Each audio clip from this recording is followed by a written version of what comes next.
Mabuhay. This is Bob from Love Beyond the Sea. My channel is about marriage to a woman from the Philippines. Not so much what it's like to live there, but what it's like to live with a Filipina. You know, you got the age gap difference, very frequently different culture and so on. And so I got, 16, 17, maybe 1,800 videos by now on YouTube, and a lot of them on TikTok and some other places. Today I want to talk about luck versus effort. Do you have to be lucky to find a Filipina in the Philippines to marry?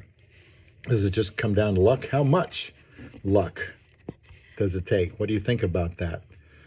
I'm going to give you my thoughts on this. Luck versus effort, hard work. In most things in life, of course, you know, the harder you work, the more consistent and diligent you are, the more things pay off, the more research you do can help spare you some problems down the road. So that's what I consider effort or hard work. Now, I married my wife back in 2015. I want to say the first day I met her was around March, early March. I don't want to say now for sure. I want to say the 17th of March or something.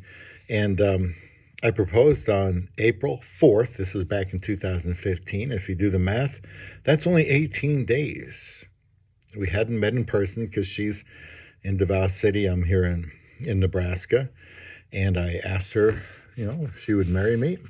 And she said, yes, if I go see her, you know, and I did go and see her in late March of that year, or excuse me, late April of that year. And we got married in only 54 days. 54 days is not even 8 weeks. And that was 9.5 years ago. So I'm sure some men think I just got lucky. I don't know if I'm a lucky, you know, charmed person in life, but I will tell you what I did. I can't say I was very informed. By that time, I had didn't even know these foreigner Philippines channels existed.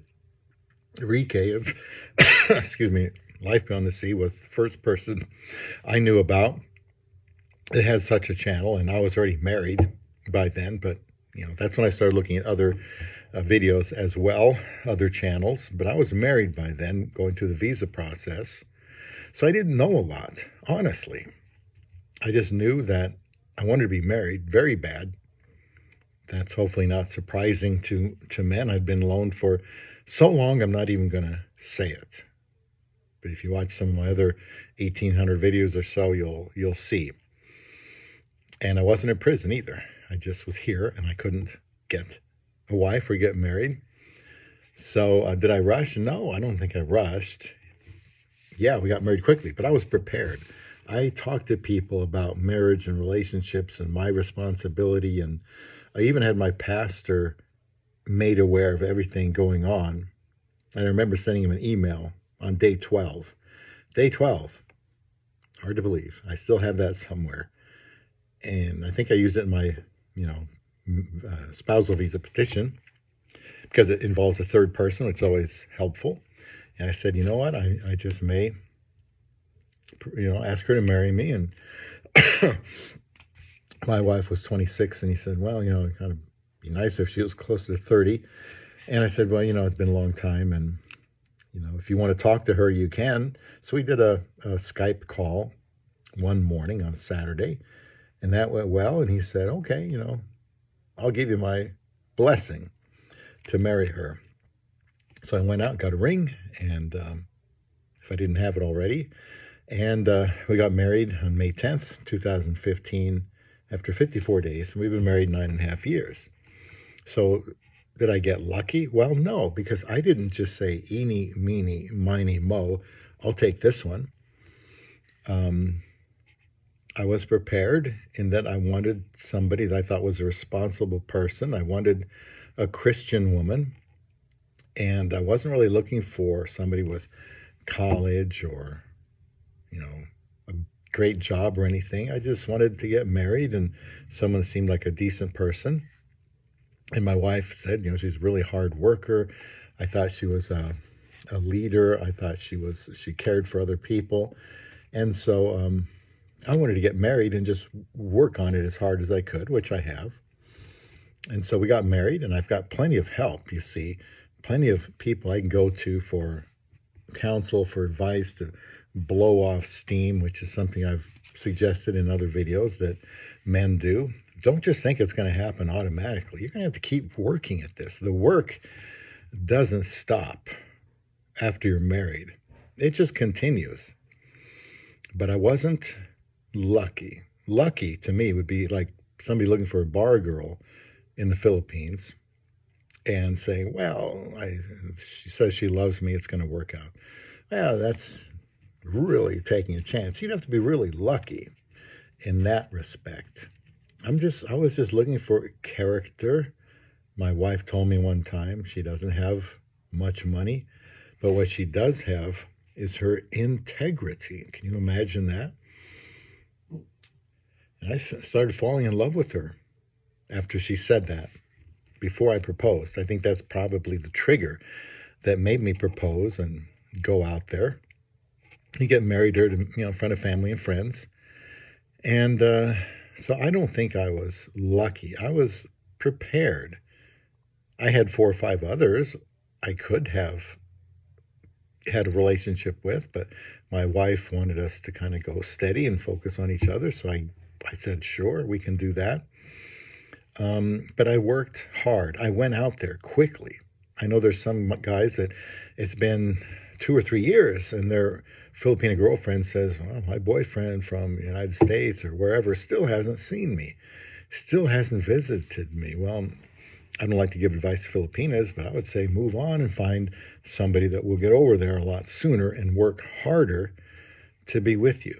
So working hard, getting over there, meeting her friends and family, spending the money, the grueling flights. For me, it was 4 flights there and 4 flights back. It was about 26, 28 hours.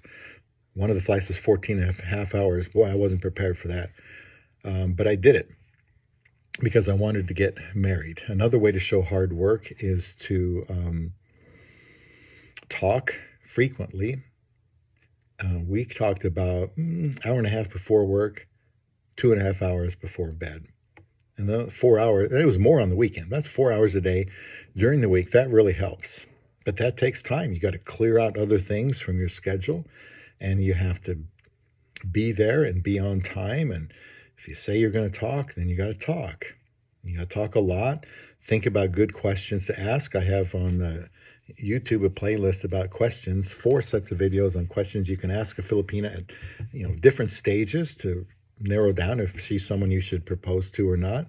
So I can't say that I really asked her a lot of questions, although I know now there's a lot of questions to ask. This is all new to me when I got married. But I wasn't lucky. I didn't just say, well, woman from the Philippines, okay, I'll try it. I had known for a long time that women in the Philippines, as Filipinas, had good reputations of making good wives. I know somebody way, way back that did that in the early 90s. It just never crossed my mind to try that myself. And it just wasn't meant to be. But I targeted a woman from a country where they had a good reputation. I thought she had integrity, and I was attracted to her. I don't think I had to keep looking for somebody just a little bit better and then look for somebody a little bit better than that woman and spend all this time and being single. It takes a while to go through the visa process to be married. And that's what we did. So you can say I was lucky, I suppose. I feel like I was prepared. I felt like I opened myself up to some counsel and some accountability. And I worked hard to communicate and go out there. So let me know what you think. Was I lucky? Were you lucky? Do you know people that were? And let's talk about this here on Love Beyond the Sea.